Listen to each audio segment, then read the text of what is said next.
क्या हाल चाल भाई लोग। आज हम लोग को पढ़ेंगे ह्यूमन हेल्थ एंड डिजीज़, और वो भी हम लोग ह्यूमन हेल्थ एंड डिजीज़ पढ़ेंगे एनसीईआरटी से। एनसीईआरटी क्लास 12 का चैप्टर है human health and disease, chapter number 8 है। इसको हम लोग एकदम लाइन बाय लाइन एक्सप्लेनेशन करेंगे एनसीईआरटी से। देखिए यहाँ क्या बोलना चाह रहा है। सबसे पहली बात, यहाँ हेल्थ की बात कर रहा है।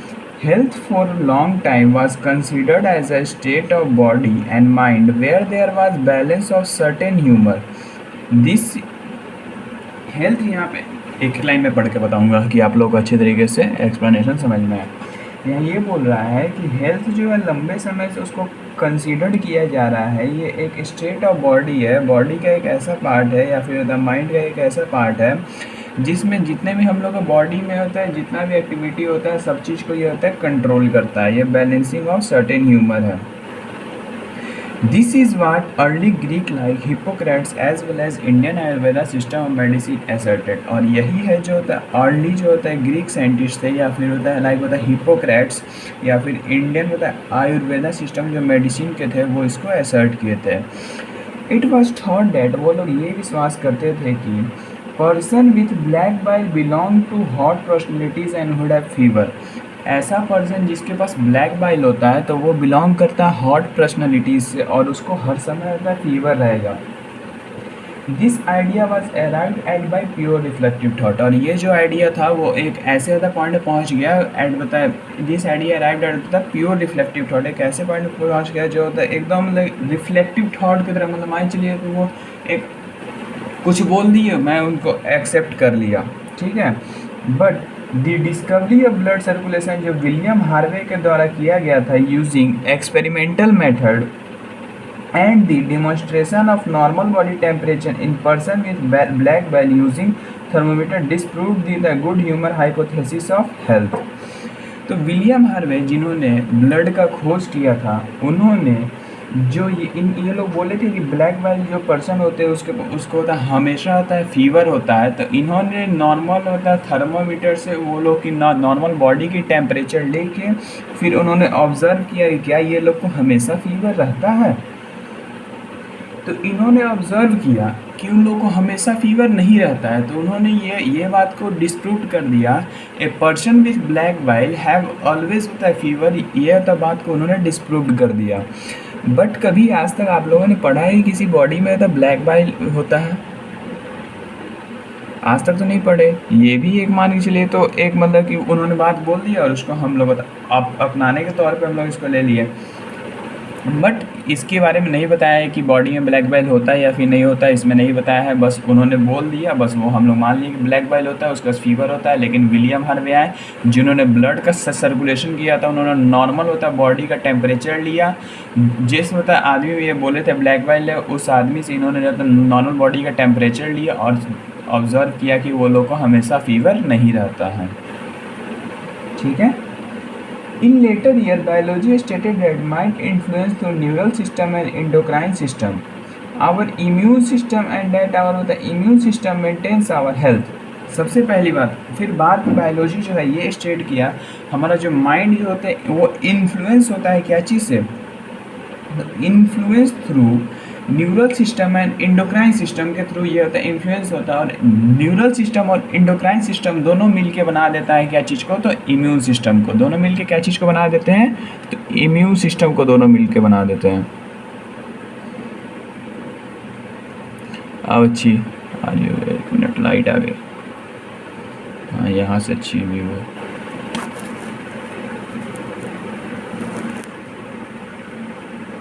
ठीक है। Hence, mind and mental state can affect our health. और माइंड या फिर जो हम लोग का मेंटल स्टेट होता है, जो भी हम लोग का दिमाग में चलता रहता है, वो भी हम लोग के हेल्थ को अफेक्ट कर दे। अगर कोई आदमी ज़्यादा ओवर थिंकिंग कर रहा है तो उसके होता है हेल्थ पे ज़रूर बात है कि उसके हेल्थ पे इफेक्ट आएगा। ऑफ कोर्स ये उन्होंने ये माना है कि health is affected by health में तो बहुत सारे फेनोमेना अफेक्टेड होता है। सबसे पहले उन्होंने बोला कि जेनेटिक डिसऑर्डर से।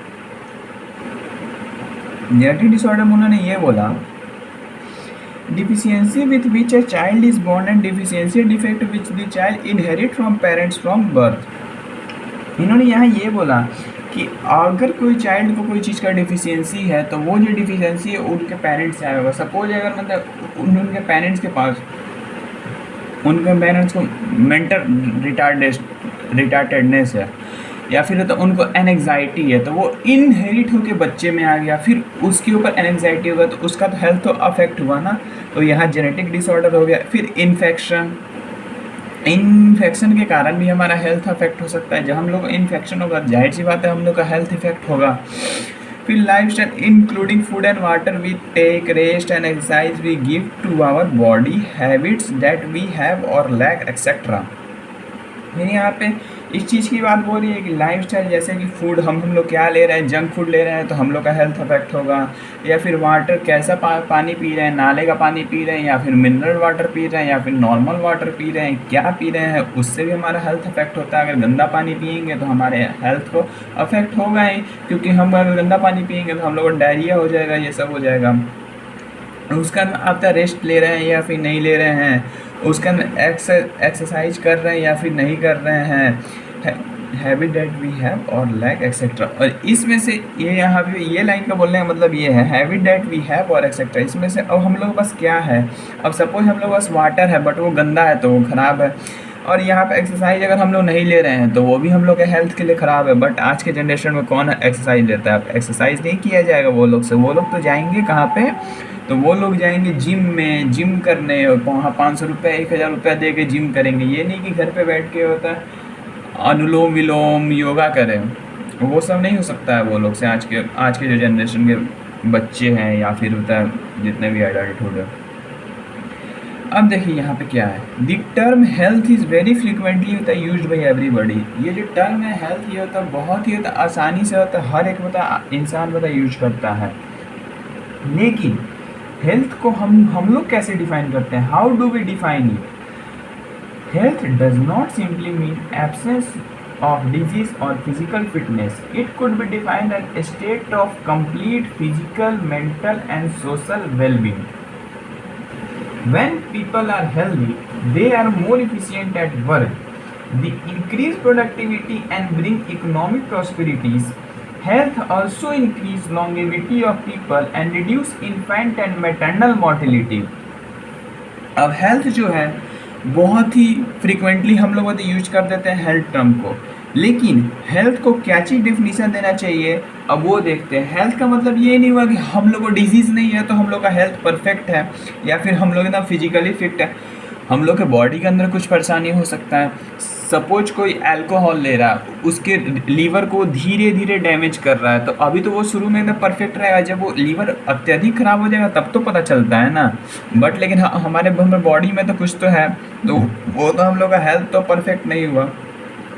तो हम लोग हेल्थ को डिफाइन कैसे करते हैं? हेल्थ को हम लोग डिफाइन करते हैं state of complete physical, mental and social wellbeing.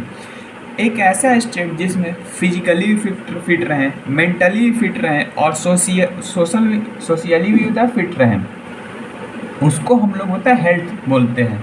अगर हम लोग होता है हेल्दी हैं तो हम लोग का प्रोडक्टिविटी बढ़ जाएगा, प्रोडक्टिविटी बढ़ेगा, फिर इकोनॉमिक प्रॉस्पेरिटी। अगर हम लोग हेल्दी है तो काम करेंगे तो जाहिर सी बात है कि रुपये मिलेंगे या फिर होता है जॉब। तो अगर कोई आदमी अगर हेल्दी नहीं है, सपोज अगर एक लेबर वो हेल्दी नहीं है, आजकल के तो लेबर हैं कि वो अल्कोहल लेते हैं वो, या फिर होता कुछ नशे उसे करते हैं तो उसमें बहुत ही देर तक काम कर पाते हैं, बट वो जैसे ही उनके ऊपर से उसका असर ख़त्म होता है फिर वो लेजी फील करते हैं, बट वो हेल्दी नहीं हुआ।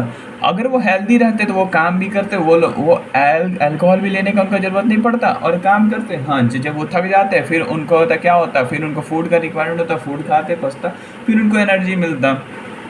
बट ऐसा कोई आज के लेबर नहीं करता है, ठीक है। अब हेल्थ जो है, अगर कोई आदमी हेल्दी है तो वो लॉन्गेविटी ऑफ पीपल भी बढ़ जाएगा। लॉन्गेविटी मतलब वो ज़्यादा दिन जिएगा। कोई आजकल का लेबर है वो अगर दारू पी रहा है तो वो उसकी लॉन्गेविटी ज़्यादा दिन की थोड़ी ना हुई, वो तो बहुत जल्दी मर जाएगा ना। वो मतलब अल्कोहल एब्यूज़ कर रहा है तो मतलब कि जो आसपास के होते हैं इन्वायरमेंट से उसको तो कोई बेनिफिट नहीं मिलेगा, क्योंकि उसके अंदर का लीवर डैमेज करते क्या सपोज उसके जीने का होता है 60 साल जीना था और वो अल्कोहल कंज्यूम करके कहीं वो 40 ही साल में मर जाए, उसकी किडनी फेल हो जाए या फिर कुछ भी हो जाए। बट ऐसा कुछ होना नहीं चाहिए इंडिया में। सबके लिए थिंक पॉजिटिव, ठीक है। Balanced diet, personal hygiene, and regular exercise are very important to maintain good health. Yoga has been practiced since time immemorial to achieve physical and mental health. Awareness about disease and their effect on different bodily function, vaccination, immunization against infectious disease, proper disposal of waste, control of vector, and maintenance of hygiene in food and water resources are necessary for achieving good health. Balance diet, अब ऐसा भी नहीं है खाना एकदम बहुत खा ले रहे हैं, एकदम खाना खाना है तो मेंटेनेंस में खाओ। पर्सनल हाइजीन क्या है, हाइजीन मतलब मेंटेन कर रहे हैं या फिर नहीं कर रहे हैं, कैसा भी कुछ खाना खा ले रहे हैं या फिर हम लोग बॉडी को क्लीन करके रख रहे हैं या फिर नहीं, एक्सरसाइज कर रहे हैं या फिर नहीं, ये सब बहुत ही ज़रूरी है हम लोग के हेल्थ के लिए। लेकिन सबसे ज़्यादा ज़रूरी है योगा। योगा जो है एक ऐसे समय से चलता आ रहा है जिसको हम लोग प्रेडिक्ट नहीं कर सकते, बहुत पहले से योगा चलता आ रहा है और आज के दिन में भी योगा होता है, बट वो उसकी कंसंट्रेशन मतलब जितने लोग करते थे वो बहुत ही घट गए हैं। योगा जो है वो प्रैक्टिस होना चाहिए time immemorable to achieve physical and mental health. Awareness जो होता है किसी भी डिजीज़ और देयर इफेक्ट के बारे में, अवेयरनेस मतलब कोई भी डिजीज़ या फिर उसका जो इफेक्ट जो हमारे होता है बॉडी पे करता है, तो उसके लिए हम लोग को क्या लेना पड़ता है, तो वैक्सीनेशन लेना पड़ता है जिसको हम लोग इम्यूनाइजेशन करते हैं उस इन्फेक्शियस डिजीज़ के अगेंस्ट में। फिर हम और क्या करना पड़ता है, तो हम लोग जो होता है कहीं पे वेस्ट फेंक देते हैं, कहीं पे रोड फेंक देते हैं, तो उसमें मतलब बहुत सारे बैक्टीरिया होते हैं, फिर उसके कारण भी बहुत आदमी के हेल्थ इफेक्ट पड़ सकता है। सपोज एक भिखारी है, वो अब रोड पे सो रहा है, अब आपने उस कचड़े को रोड पे फेंका तो उस कचड़े से बैक्टीरिया निकल के तो उसको तो अफेक्ट करेंगे ही ना, ठीक है। कंट्रोल्स ऑफ वेक्टर, मच्छर काटेगा फिर आपको मलेरिया होगा। Maintenance of hygiene in food, maintenance कीजिए हाइजीन को क्या चीज़ में, तो फूड में अच्छे होता फूड खाइए, ना कि जंक फूड खाइए, ठीक है। और वाटर रिसोर्स भी बहुत ही ज़्यादा नेसेसरी है अचीव करने के लिए good health. When the functioning of one or more organ or organ system of body is adversely affected, characterized by appearance of various signs and symptoms, we say that we are not healthy, we have a disease. Disease can be broadly grouped into infectious disease and non-infectious disease. Disease which are easily transmitted from one person to another person are called infectious disease. Infectious disease are very common and every one of us suffer from that one time in our life at some times or other. Some of the infectious diseases like AIDS are fatal. Among non-infectious disease, cancer is the major cause of death. Drug and alcohol also affect our health adversely.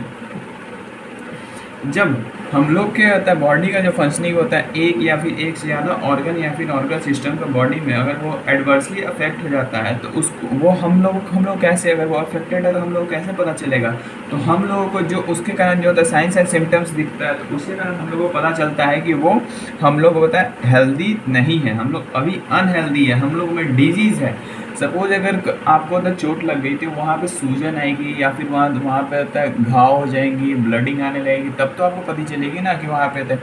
अगर आपको कुछ हुआ ही नहीं है, मतलब मैं आपको जो एग्जांपल दिया था कि अल्कोहल ले रहा है आपके लीवर को डैमेज कर रहा है, कुछ आपको पता ही नहीं है, तो आपको कैसे पता चलेगा कि हम अभी अनहेल्दी है, जब वो एक्सेस पे चुने। बट जब वो आपको पता चल जाएगा तब आप बोलेंगे कि अब मैं अनहेल्दी हूँ, बट आप अनहेल्दी तो कब से हैं, ठीक है। तो हम लोगों ने डिजीज़ को होता है कैटेगराइज किया है दो पार्ट में, infectious disease and non infectious disease. Infectious disease हम लोग वैसे डिजीज़ को बोलते हैं जो एक आदमी से दूसरे आदमी में फैल सकता है। बहुत सारे वायरल डिजीज़ इसमें आते हैं, जैसे एड्स होते हैं, कोई अगर आदमी होता है किसी के साथ बताए सेक्सुअल बताए इंटरकोर्स करता है, अगर उस आदमी को होता है एड्स है तो वहाँ से भी ट्रांसमिट हो सकता है। कोई होता है कोई एड्स के पेशेंट्स का होता है, कोई होता है ब्लेड यूज़ कर रहा है, अब वो ब्लेड के कारण अगर उस आदमी का कहीं कट गया उसके भी कारण मतलब एड्स हो सकते हैं। तो ऐसे डिजीज़ को हम लोग होता है इनफेक्शियस डिजीज़ बोलते हैं। और नॉन इनफेक्शियस डिजीज़ हम लोग उसको बोलते हैं जो एक आदमी से दूसरे आदमी को ना फैले। अगर आपको सपोज कैंसर आपको है तो वो दूसरे आदमी को नहीं होगा, जो आपसे होता है कोई टच करे या फिर कुछ करे तो उसको कैंसर नहीं हो जाएगा। बट एड्स जो है वो फैलता, अगर एड्स भी ऐसा नहीं बात है कि आप अगर किसी के साथ के मतलब कुछ भी कर रहे हैं, उसको टच कर रहे हैं या फिर उसके साथ मील शेयर कर रहे हैं तो आपको एड्स हो जाएगा। उसमें आपके होता है मतलब कि उसके ब्लड या फिर आपके अगर ब्लड से होता है कुछ भी मतलब कनेक्शन होना चाहिए, तभी वो एड्स भी फैलते हैं। ठीक है, इनफेक्शियस डिजीज में एड्स जो है वो सबसे बड़ा घातक बीमारी है, और नॉन इनफेक्टियस डिजीज में होता है कैंसर बहुत ही घातक बीमारी है। ड्रग एंड अल्कोहल अब्यूज जो होता है, ड्रग और अल्कोहल जो बहुत आदमी लेते हैं वो भी हेल्थ को बहुत ही घटिया तरीके से इफेक्ट करते हैं। कॉमन डिजीज इन ह्यूमंस, अब हम लोग पढ़ते हैं 8.1 है एनसीईआरटी की, कॉमन डिजीज इन ह्यूमन। इसमें क्या बोला है, a wide range of organism belong to bacteria, virus, fungi, protozoa, helminths etcetera could cause disease in man. Such disease causing organisms are called pathogens. Most parasites are therefore pathogen as they cause harm to the host by living in or on them.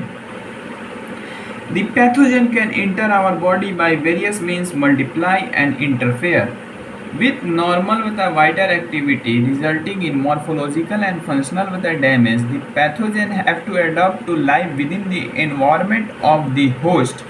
For example, pathogen that enter the gut must know a way of surviving in the stomach at low pH and resisting the various digesting enzymes. The few representative members from different groups of pathogen organisms are discussed here, along with the disease caused by them. Preventing and control measures against this disease in general are also briefly described in it. बहुत ही सारे होते हैं जिनके होते हैं organism होते हैं, जैसे होता है बैक्टीरिया है, वायरस है, फंगी है, प्रोटोजोआ है, हेलिमेंट्स है, ये भी होता है डिजीज़ कॉज करते हैं ह्यूमंस में। लेकिन कुछ जो डिजीज़ कॉजिंग ऑर्गेनिज्म जो होते हैं जिस कारण से तो डिजीज़ होता है उसको हम लोग होता है पैथोजेंस बोलते हैं। अब जैसे यही तो बैक्टीरिया के कारण हुआ, वायरस के कारण हुआ, फंगी के, तो इसको हम लोग होता है पैथोजेंस बोलेंगे। अब हर एक फंगी, कुछ जो फंगी, जिस फंगी पार्टिकुलर फंगी को हम लोग होता है पैथोजेंस बोलेंगे। मोस्ट पैरासाइट्स जो होते हैं इसलिए तो वो पैथोजेन होते हैं क्योंकि वो हार्म करते हैं होस्ट को उसके बॉडी के अंदर रह के। पैरासाइट्स क्यों पैथोजेंस होते हैं, क्योंकि वो एक होस्ट को होता है हार्म करते हैं, उसके बॉडी के अंदर लेके उससे न्यूट्रिशन ले रहे हैं, और वो आदमी उसको परमिट भी कर दिया, अगर वो होता है उसके अंदर बॉडी के अंदर रह रहे हैं या फिर किसी भी तरीके से जा चुके हैं, तो वो उससे तो न्यूट्रिशन ले रहा है, तो पूरा उसको धीरे धीरे चूस चूस के पूरा खोखला बना देगा, उसको तो मार ही देगा ऐसा। और पैथोजन अगर कोई हम लोग बॉडी में होता है एंटर कर गए हैं तो वो होता है बहुत ही अच्छे तरीके से होता है अंदर में होता है सर्वाइव कर लेते हैं, और वो होता है बहुत ही तेज़ी से होता है मल्टीप्लाई करते हैं, मतलब ग्रो करते हैं, और उसके आसपास के जो जितने भी होता है इंटरनल जो एक्टिविटी है उससे वो लड़ते भी हैं। ठीक है, resulting in morphological and functional damage, जिसके कारण होता है हम लोग को बॉडी में मॉर्फोलॉजिकल यानी होता है फिजिकल डैमेज भी होता है और फंक्शनल डैमेज भी होते हैं। ठीक है, पैथोजन जो होते हैं वो अडेप्ट कर लेते हैं लाइफ जैसा इन्वायरमेंट जहाँ वो गया वैसा ही वो इन्वायरमेंट होता है अडेप्ट कर लेते हैं। जैसे कि यहाँ एग्जाम्पल भी दिया है, जब पैथोजन हम लोग क्या होता है गट में घुस जाते हैं तो वो सर्वाइव स्टमक में कैसे कर जाते हैं। आप लोग सुने होंगे स्टमक में तो HCl होता है, तो वो HCl में कैसे सर्वाइव कर जाते हैं, तो और वो भी इतने लो pH पे। HCl का आप एसिडिक वैल्यू बहुत कम है फिर भी सर्वाइव, तो वो एक रेजिस्टेंस में डेवलप कर लेते हैं, यहाँ तक कि बहुत से डाइजेस्टिव एंजाइम से भी उनको मर जाना चाहिए फिर भी नहीं मरते हैं, वो वहाँ पे भी सर्वाइव कर जाते हैं। तो वो सराउंडिंग को अडेप्ट कर लेते हैं, जहाँ जाते हैं वो उस सराउंडिंग को अडेप्ट कर लेते हैं और वहीं मल्टीप्लाई करने लगते हैं और ग्रो करने लगते हैं। ठीक है,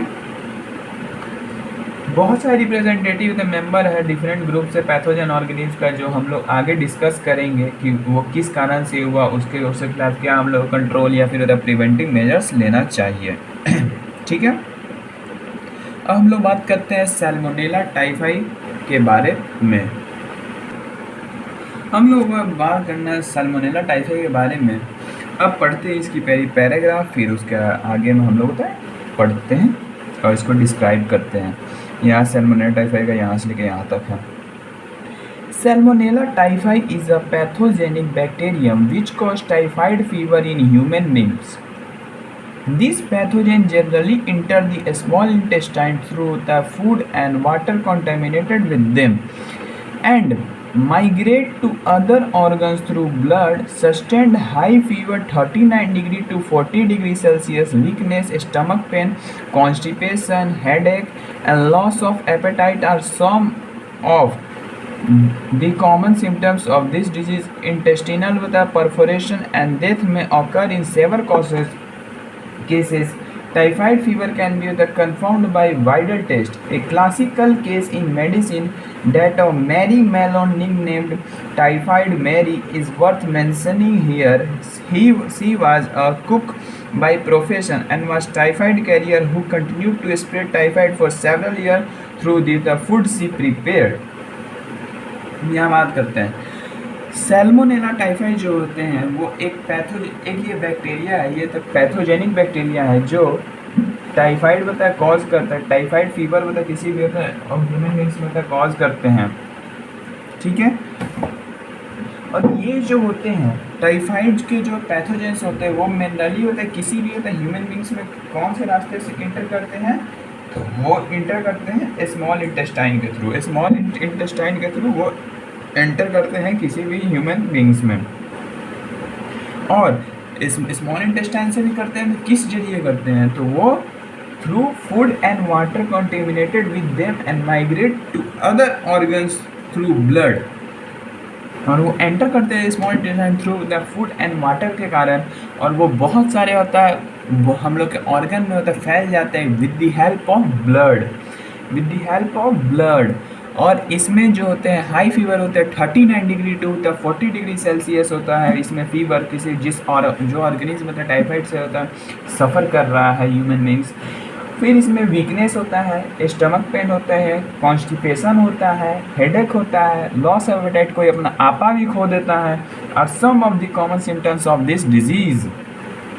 ये सब याद रखिएगा, ये सब लाइन ये नीट के लिए बहुत ही इम्पोर्टेंट है, ठीक है। इंटेस्टिनल परफोरेशन एंड डेथ में ऑकर इन सेवर केसेस, और इंटेस्टिनल मतलब कि इसमें बहुत सारे केस में डेथ भी हो जाता है, और इन इंटेस्टाइन में फूल जाते हैं जिसके कारण डेथ हो जाते हैं।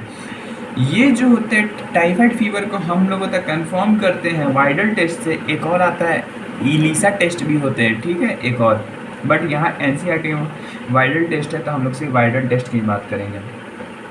ये एक क्लासिकल केस है मेडिसिन के टर्म में कि मैरी मेलोन एक निक नाम की होता है टाइफाइड मैरी, जो कि यहाँ पे मेंशन किया गया है एक मेडिसिन के नाम पे।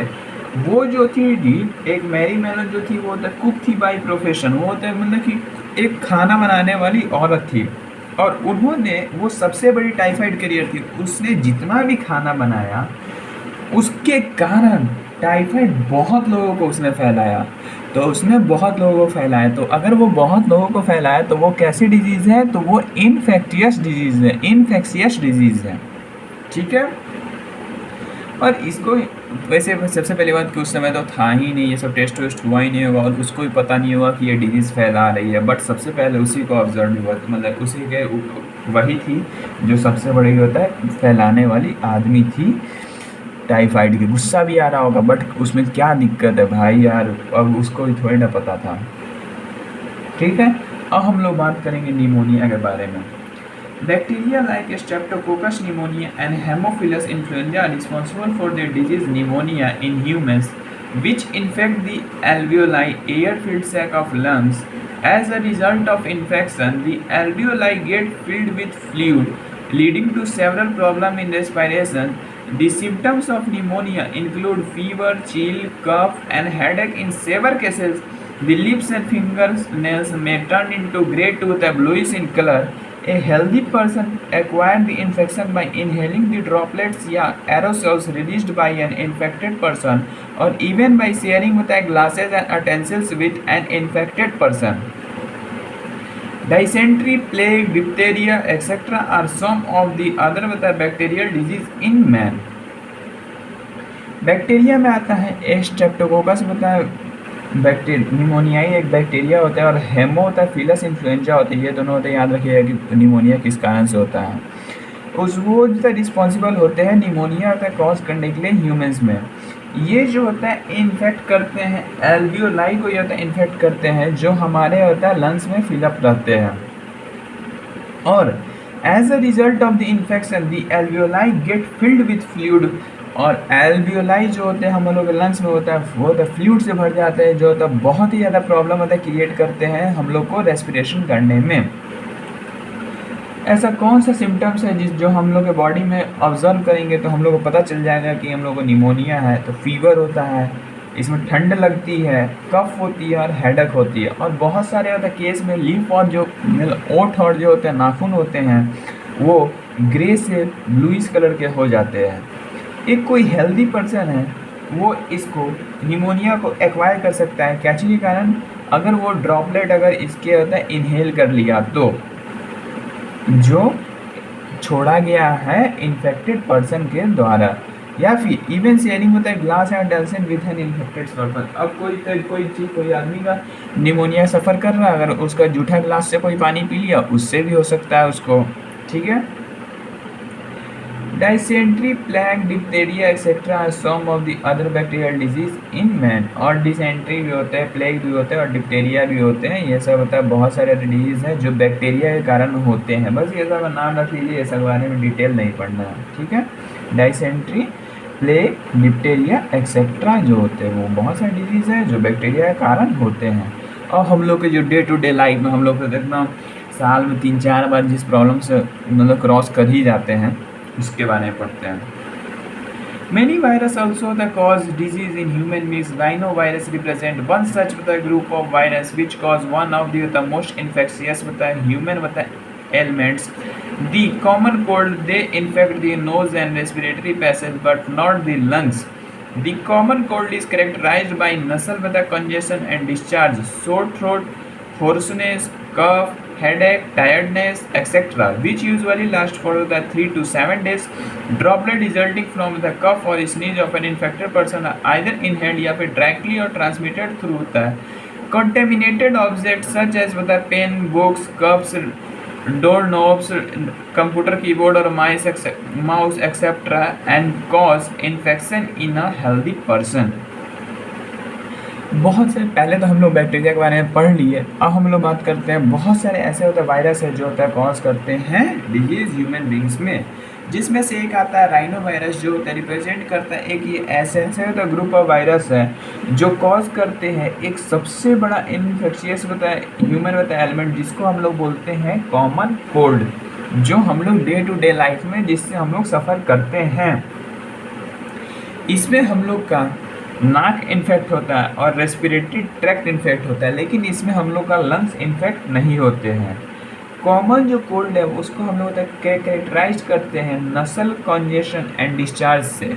हम लोग कॉमन कोल्ड को क्या चीज़ से कैरेक्टराइज करते हैं तो नसल इंजेक्शन, नशल मतलब कॉन्जेशन हो जाते हैं, मतलब सांस लेने में दिक्कत होने लगता है और मतलब सांस छोड़ने में, फिर उसका शॉर्ट थ्रोट मतलब छाती में थोड़ी थोड़ी दर्द होती है, फिर होर्सनेस थकावट जैसा लगता है, कफ हो जाता है, हेडेक हो जाता है, थकावट जैसा लगता है। और होर्सनेस का मतलब जैसे नहीं होता है गर्दन पे जब हम लोग खांसी करते लगता है मतलब पूरा फंस रहा है गर्दन, खिचखिचाहट, ठीक है, उसके कारण etcetera which usually last for 3 to 7 days, जो लगभग 3 से 7 दिन तक रहता है। और ये भी इन्फेक्शियस होते हैं, ये एक पर्सन से दूसरे पर्सन को भी हो सकता है, या तो जो कोई पर्सन अगर कोई एक्सेल कर रहा है एयर को, अगर कोई इन्फेक्टेड पर्सन द्वारा अगर किसी एयर को एक्सेल किया जाएगा और कोई हेल्दी पर्सन द्वारा अगर उसको इनहेल कर दिया जाएगा तब भी वो पर्सन होता है सफ़र कर सकता है उस बीमारी से। या फिर वो होता है पर्सन होता है बुक पेन कॉपी ये सब कुछ भी यूज़ कर रहा है तो उसके ऊपर वो ड्रॉपलेट्स आ गया या फिर मतलब राइनो वायरस आ गया किसी भी माध्यम से, या फिर वो बोल रहे हैं तो उनके मुँह से होता है जो होता है क्या उसको थूक निकल के होता है उसके होता है पेन पे लग जाए तो वो पर्सन होता है, फिर वो पर्सन ऐसे एकदम कोई पसीना है एकदम मुँह पोछे तो उसके कारण हो सकते हैं। बहुत सारे होता है कारण से यहाँ दिया हुआ है pen, books, cups, door knobs, computer keyboard and mouse. ये जो होता है इन्फेक्शन होता है क्रिएट कर देंगे हेल्दी पर्सन में from N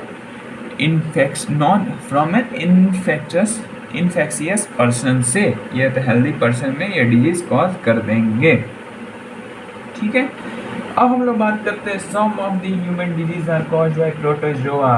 You might to have heard about malaria, a disease man has been fighting since many years. Plasmodium and a teeny protozoan is responsible for this disease.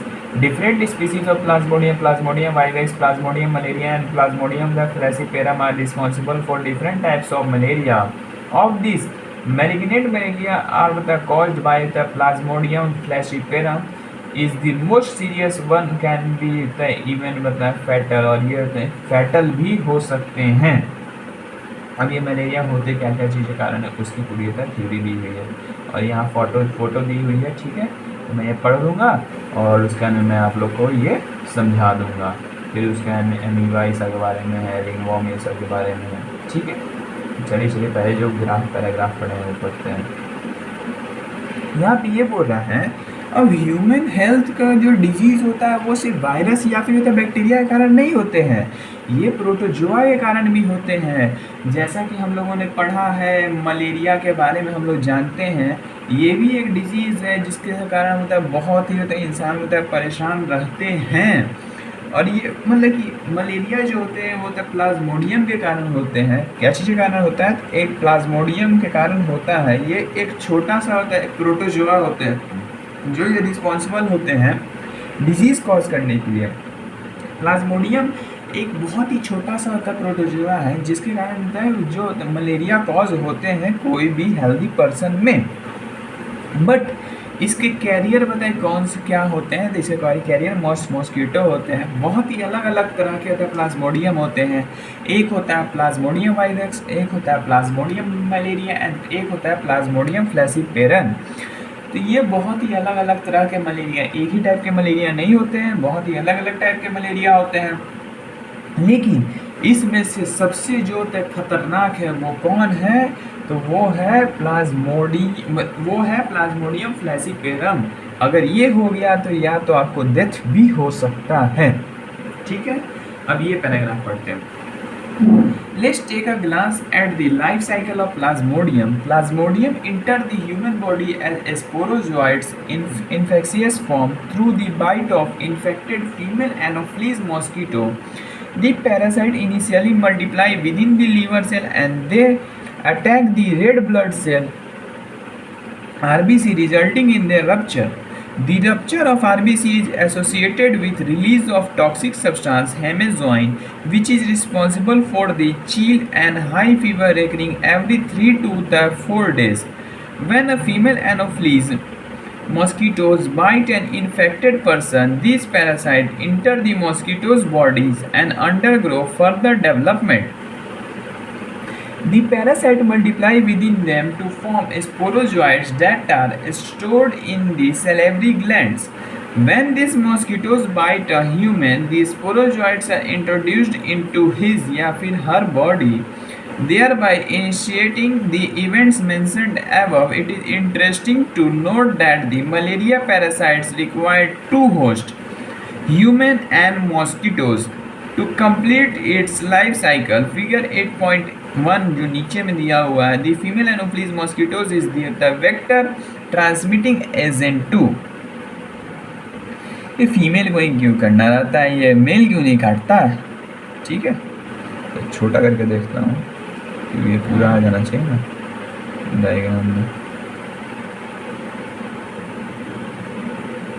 दिख रहा है सबको clear? ठीक है, चलिए यहाँ पे देखिए. सबसे पहले तो यहाँ मच्छर काटा. When the mosquito bite another human, sporozoites are infected with bite. अब यहाँ मच्छर काटे तो अब ये पर्सन इन्फेक्ट हो गया तो इनके कारण ब्लड के कहीं अब ये लीवर में आ जाएंगे. ठीक है, स्पोरोजॉइट्स लीवर में पहुँच जाएंगे. क्या चीज़ के कारण? तो ब्लड के कारण. अब जब ये लीवर में आ गए तो this parasite reproduce asexually in liver cell and bursting the cells and release into the blood. अब ये asexually रिप्रोड्यूस कर करके वो अपना एक बहुत ही बड़ा सा साइज क्रिएट कर लेंगे और जैसे ही ये पूरे अच्छे तरीके से मैच्योर हो जाएंगे तो ये फट जाएंगे. फटने के बाद ये फिर बाहर निकल जाएंगे और ये parasite reproduce asexually in red blood cells bursting the red blood cell and cause with the cycles of fever and other symptoms. Released parasite infect new red blood cell. अब ये पैरासाइट जो है वो रिप्रोड्यूस करेंगे फिर ए sex वाली क्या चीज़ में, तो आरबीसी में जब ये रिप्रोड्यूस करेंगे और उसमें जब ये रिप्रोड्यूस करेंगे ए सेक्स वाली, तो ये बहुत ही cycle of the fever period मतलब बुखार ला देंगे और बहुत ही अदर सिम्टम जैसे चिल्ली ये सब आने लगेगा उस आदमी में जिसके वक्त मलेरिया हो जाएगा। एंड रिलीज फिर ये होता है पैरासाइट्स को होता है infect new red blood cell, फिर वहाँ से हट के एक नए रेड ब्लड सेल को अफेक्ट करेंगे, फिर इसमें रिप्रोड्यूस भी कर रहे हैं। तो उसके बाद क्या होगा, तो सेक्सुअल स्टेज आएगा जिसको हम लोग गैमेटोसिस्ट बोलते हैं, डेवलप्ड इन आरबीसी। फिर इसमें होता है आरबीसी डेवलप होगा, फिर एक फीमेल होगा एक मेल होगा जिसको हम लोग होता है गैमेटोसिस्ट बोलेंगे। फिर जब दोबारा हम लोग को इंसेक्ट काटेगा तो इसको ले भी लेगा, क्योंकि इंसेक्ट जब हम लोग को काटता है तो स्पोरोजोइट छोड़ता है और वो ब्लड लेता है अंदर में, तो उसके ब्लड में ही तो आरबीसी में ही तो है स्पोरोजोइट्स, तो फिर वो होता ले लेगा। वो जो मॉस्किटोज जो काटेंगे वो फिर दोबारा से ले लेंगे जो हम लोग को दिए थे, हम लोग को मलेरिया कॉज करके मलेरिया हो गया तो वो अंदर में तो एकदम डिवाइड किए जा रहा है, वो तो कुछ ही लिया ना, वो सारा थोड़ी ना निकाल लिया, उसको थोड़ी ना पता है मेरे अंदर भाई मलेरिया का फिर आ रहा है जो हम इसके अंदर डाले थे, और वो सेम मॉस्किटो थोड़ी ना है। Female mosquitoes take up gametocytes with blood meals, female mosquito ने दोबारा इसको ले लिया। Fertilisation and development take place in the mosquito gut, जब ये होता है मॉस्किटो गट में चले गए तो इसमें तो फर्टिलाइजेशन हो गया, जब ये फर्टिलाइजेशन हो गया तो फिर ये स्पोरोजोइट्स फॉर्म कर लिए, फिर ये अपने सैलिवरी ग्लैंड्स में चले गए। Mature infected stage sporozoite escape from the gut से निकल के and migrate to the the mosquito salivary gland, सब यहाँ से जो इसके गट में थे वहाँ से निकल के उसके सैलिवरी ग्लैंड में चले जाएंगे, फिर किसी को काटेंगे, फिर किसी को मलेरिया कॉज करेंगे। ठीक है, ये डायग्राम याद रखिएगा, ठीक है। और फिर से मैं बड़ा कर देता हूँ, बढ़िया। तो यार ये लाइट की बात यार इस पे एक मिनट देखता हूँ, इस लाइट को बंद कर।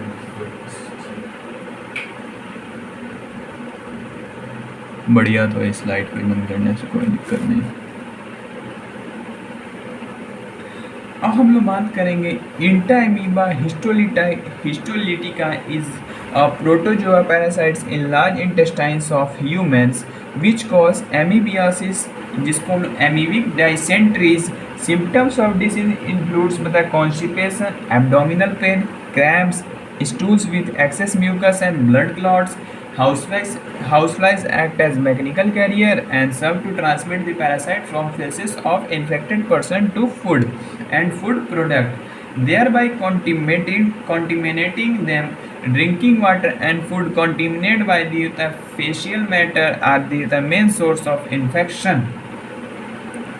इंटामीबा होता है हिस्टोलिटिका जो होते हैं, ये एक होता है प्रोटोजोआ होता है पैरासाइट्स होते हैं जो लार्ज इंटेस्टाइन में होते हैं, किसी भी ह्यूमन के लार्ज इंटेस्टाइन में होते हैं, जो एमीबियासिस होता है डाइसेंट्री होता है कॉज करते हैं, जिसको होता है एमीबियासिस कॉज करते हैं, जिसको हम लोग क्या बोलते हैं एमीबिएट डाइसेंट्रीज बोलते हैं। ये जो डिजीज़ का जो सिम्टम्स है इसमें क्या क्या दिखता है, तो इसमें कॉन्स्टिपेशन होते हैं, एब्डोमिनल क्रैम्प्स होते हैं, फिर होता है एब्डोमिनल पेन एंड क्रैम्प्स होते हैं, फिर स्टूल जैसे मतलब कि जो वो लोग होता है फेशियल होता है सिगरेट्स करते हैं उसमें होता है मतलब म्यूकस आते हैं, जैसे होता है आपको नॉर्मल बोले खखार आता है और ब्लड आने लगता है, ब्लड क्लॉट उसमें आने लगते हैं। और इसके कैरियर कौन होते हैं, तो हाउस फ्लाई होते हैं। इसके कैरियर कौन होते हैं, तो हाउस फ्लाई होते हैं। And serve to transmit the parasite from faeces to infected होता है person to food and food product. और जो ये होता है फेसेस निकालेंगे उसमें होता है बैठेंगे हाउस फ्लाई, फिर किसी और पर्सन के फूड या फिर होता है फूड प्रोडक्ट पे जाके बैठेंगे, फिर वो होता है उसको कॉन्टिमिनेट देयर बाई कॉन्टिमिनेटिंग देम, फिर उसको कॉन्टिमिनेट कर देंगे। ड्रिंकिंग वाटर एंड फूड जो होते हैं वो फिर कॉन्टिमिनेट हो जाएगा फेशियल मैटर से, और ये तो सबसे बड़ा होता है सोर्स हो जाएगा इन्फेक्शन का। ठीक है, अब दूसरा हम लोग बात करते हैं एस्कारीज। common roundworms and Wucheria. The filarial form are some of the helminthic which are known as pathogenic to man. Ascaris and intestinal parasites cause ascariasis. Symptoms of this disease includes internal bleeding, muscular pain, fever, anemia, and blockage of intestinal passage. The egg of the parasites are excreted along with the feces of infected person, which contaminate soil, water, plants, etc. A healthy person acquired this infection through contaminated water, vegetable, fruits, etc. एस्कारिस जो होते हैं इसको इसका एक और नाम जिसको हम लोग होता है कॉमन होता है राउंडवॉर्म बोलते हैं या फिर होता है उचेरिया बोलते हैं। ये एक होता है फिलेरियल वॉर्म होता है, जैसे होता है फिलिया मतलब सीलिया जैसे होता है वैसे ही होता है, ये एक वॉर्म होते हैं। इसमें सम ऑफ दी हेलिमेंथिक होते हैं जो होता है पैथोजेनिक होते हैं मैन के लिए, ठीक है। ये कहाँ होता है तो ये भी इंटेस्टाइन में होता है। ये कैसे होता है पैरासाइट से, तो ये भी होता है इंटेस्टाइन में होते हैं जो हम लोग को एस्कैरियासिस कॉज करते हैं। ये डायग्राम नहीं दिया है बट वो डायग्राम अच्छे तरीके से समझ में आता है, सही बोल रहे हैं, ठीक है। वैसे आपको मैं दिखा देता हूँ। Symptoms of this disease includes, और ये जो डिजीज़ का जो सिम्टम्स होते हैं इसमें इंटरनल ब्लीडिंग होता है, मस्कुलर पेन होते हैं, फीवर आ जाते हैं, अनीमिया आ जाता है और इंटेस्टिनल पैसेज में ब्लॉकेज आ जाता है। जो एग जो होते हैं पैरासाइट्स के वो excreted along with the faces of infected person with contaminate soils, water, plants etcetera. और जो एग जो होते हैं उस पैरासाइट्स के वो इनके फेसेस के साथ एक्सक्रीटेड आउट होते हैं जो सॉइल को कॉन्टेमिनेट कर देते हैं, वाटर को कॉन्टेमिनेट कर देते हैं, प्लांट को कॉन्टेमिनेट कर देते हैं। ए हेल्दी पर्सन जो होते हैं इस इन्फेक्शन को एक्वायर करते हैं क्या चीज़ के जरिए, तो कॉन्टेमिनेटेड वाटर के जरिए, वेजिटेबल के जरिए, फ्रूट के जरिए एक्सेट्रा और बहुत सारे चीज़ों के जरिए, ठीक है।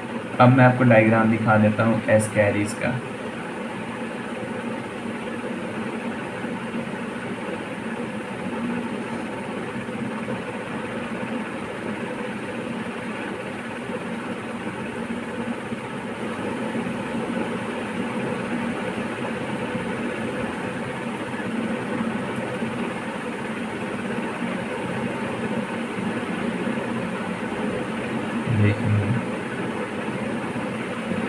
यही है Ascaris.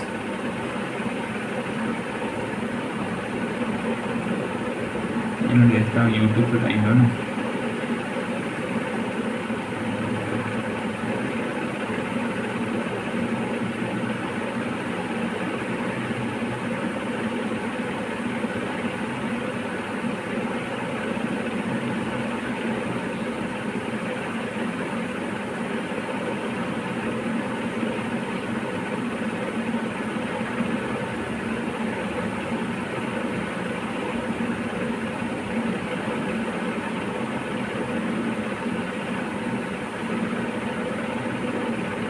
Without the AWS scholarship, I wouldn't have been able to be confident making the product I did. Do you know what is ascariasis? Ascariasis is an infection of the small intestine caused by Ascaris lumbreocoides.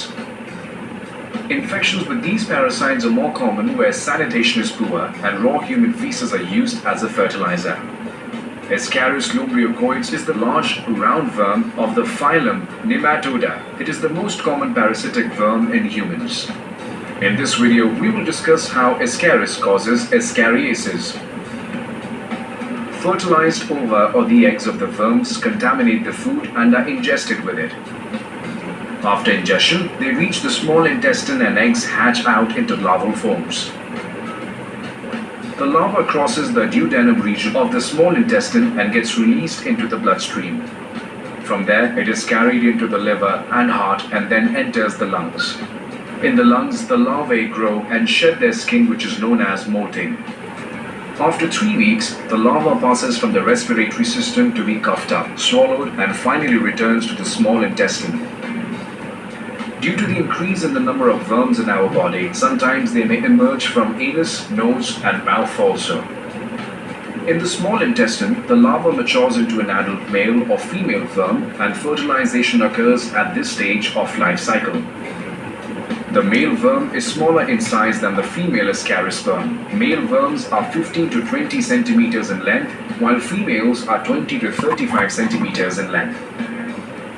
The female worm produces 2 lakh eggs per day for 12 to 18 months. These eggs are excreted out in stool and become infectious after 2 to 3 weeks in soil. Fertilized eggs can persist in soil for 10 years or more. Again, these eggs contaminate food and the cycle restarts. This concludes our video on Ascaris and its life cycle. Let's solve some questions based on this topic. Question 1. Ascaris lubriocoides infection occurs through number 1. Sole of देख लिए video, ठीक है। और मैं देखता हूँ इसकी कोई ट्रीटमेंट होगी ना।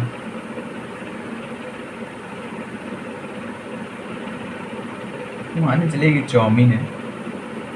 Hey students, welcome to Scadia.com. Let's talk about ascariasis, abdominal pain and intestinal obstruction. Adult worms live in luminous small intestine. Female produce eggs, which are passed with the feces. Infective eggs are swallowed, the larvae hatch, invade the intestinal mucosa, and are carried via the portal, then systemic circulation to the lungs. The larvae mature further in the lungs, and develop into adult worms. If your books are giving you hard times, join us on Scadia.com. ठीक है, समझ में आ गया। अब हम लोग पढ़ते हैं एलिफेंटियासिस और फिलियारिसिस। हम लोग एक ही वीडियो में सारी पढ़नी है ना, ठीक है।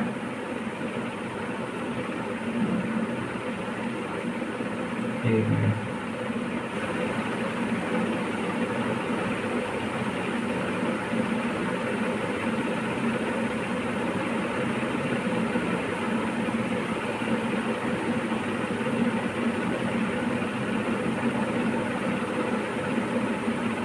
हम लोग पढ़ना है उचेरिया एंड W150 एंड W में एक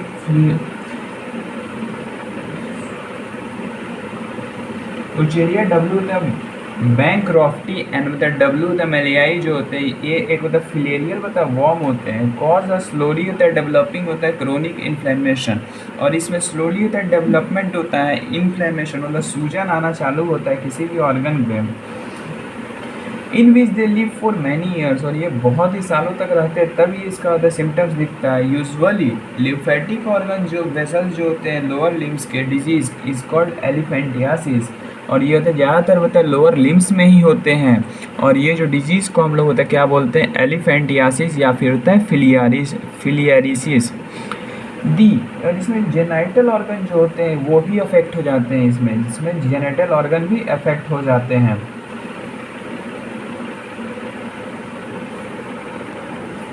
इसमें जेनाइटल ऑर्गन भी अफेक्ट हो जाता है रिजल्टिंग इन ग्रॉस डिफॉर्मिटीज़, और इसमें बहुत सारा ज़्यादा डिफॉर्मिटीज़ मतलब बहुत सारा ज़्यादा चेंजेज आ जाता है।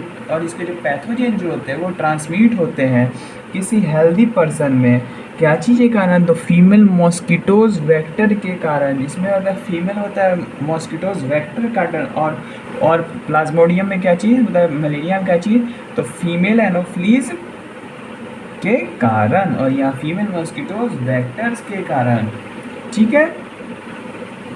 अब बात करते हैं फंगी के रिंग वॉर्म्स के बारे में। ये भी बहुत आदमियों को प्रॉब्लम होती है। Many fungi belonging to genera microsporum, trichophyton, epidermophyton are responsible for ringworm which is one of the most common infectious disease in man. Appearance of dry scaly lesions on various other parts of body such as skins, nails and scalps are the main symptoms of the disease. These lesions are accompanied by intestine itching, heat and moisture help these fungi to grow, which makes them to thrive in the skin folds such as those in the groin or between the toes.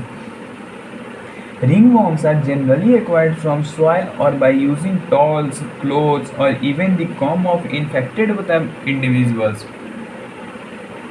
बहुत सारे fungi जो होते हैं belong करते हैं कौन से genre से, माइक्रोस्पोरम, जो टाइगोफाइटन और इपिटर्मोफाइटन से, वो रिस्पॉन्सिबल होते हैं रिंग वॉर्म को कॉज करने के लिए। बहुत ही ज़्यादा इनफेक्शियस मतलब डिजीज़ है, हर एक आदमी को, ये मान के चलो तो लगभग आदमी को होता ही है, ठीक है, लगभग आदमी को होता है। इस बीमारी से लगभग आदमी तक सफ़र करते हैं।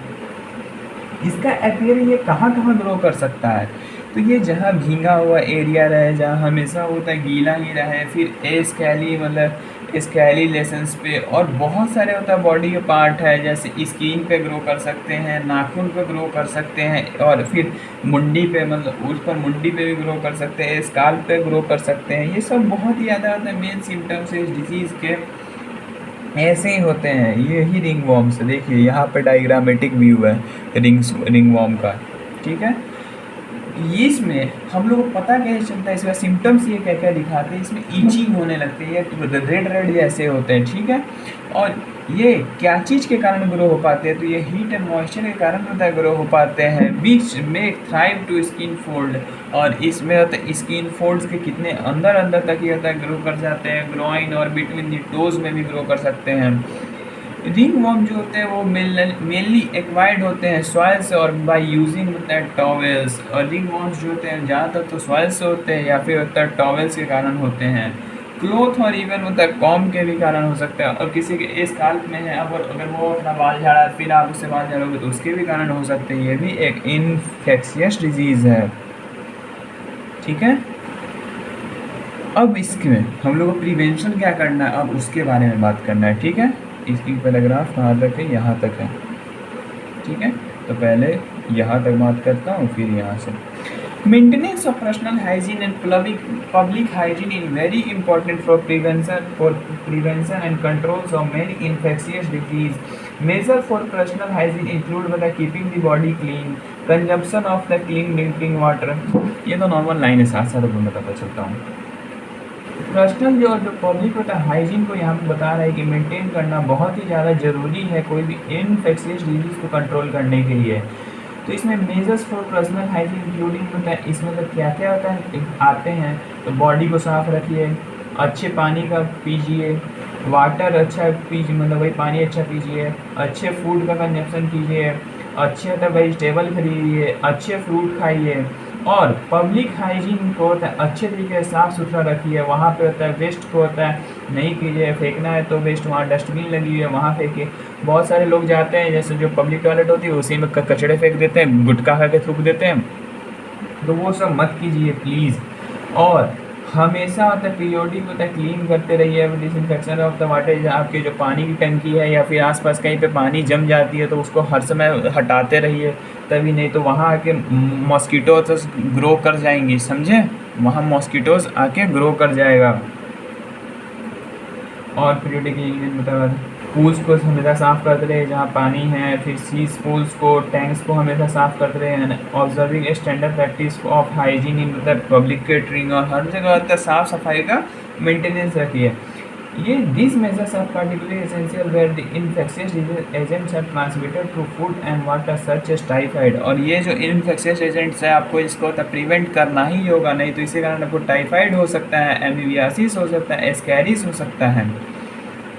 और in case of airborne disease such as the pneumonia and common cold, in addition of the above measure, close contact with infected person, और जैसे एमीबिया एंड एस्कैरिस जो होते हैं उसके कारण से आपको क्या क्या मेजर लेना चाहिए। इन्फेक्टेड पर्सन के ज़्यादा क्लोज मत चाहिए, उससे कोई कांटेक्ट मत बनाइए, and their belonging should be avoided, और जो उससे तक कोई सामान वो यूज कर रहा है उसको अवॉइड कीजिए।